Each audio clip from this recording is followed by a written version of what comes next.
আজকে ওসমান হাদি মৃত্যুর খুব কাছাকাছি পৌঁছে গেছেন। আমরা সবাই জানি, আমরা জানি যে আমরা কত কষ্ট নিয়ে, কত দুঃসময় নিয়ে, কত দুঃসহ যন্ত্রণা নিয়ে আমরা সবাই আছি। তো নতুন এবং ফিরে আসা গ্রাহকদের জন্য নগদে চলছে ক্যাশব্যাক সহ প্রতিদিন হাজারো উপহার জেতার সুযোগ। হবে আশা আর ফেরা, সারপ্রাইজ সেরা।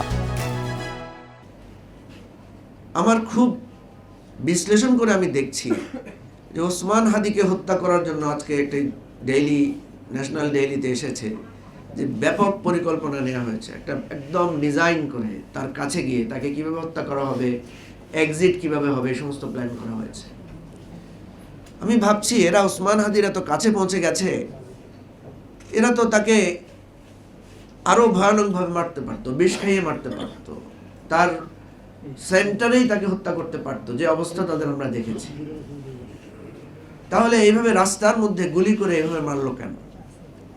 আমার মন বলছে যে তারা তাকে এই আমাদের যে তফসিল ঘোষণার পরদিনই মারতে চেয়েছিল। এটাই ছিল তাদের ডেডলাইন। এটা একটা সিগনিফিক্যান্ট বার্তা দিতে চেয়েছিল এবং প্রকাশ্যে হত্যা করতে চেয়েছিল গুলি করে। তারা একটা বার্তা দিতে চেয়েছে, দেখিয়ে দিতে চেয়েছে যে তোমাদেরকে আমরা রাস্তার মধ্যে এভাবে গুলি করে মারতে পারি, এরপর আমরা এইভাবে পালিয়েও যেতে পারি। এই জিনিসটা তারা আমাদেরকে দেখাতে চেয়েছে।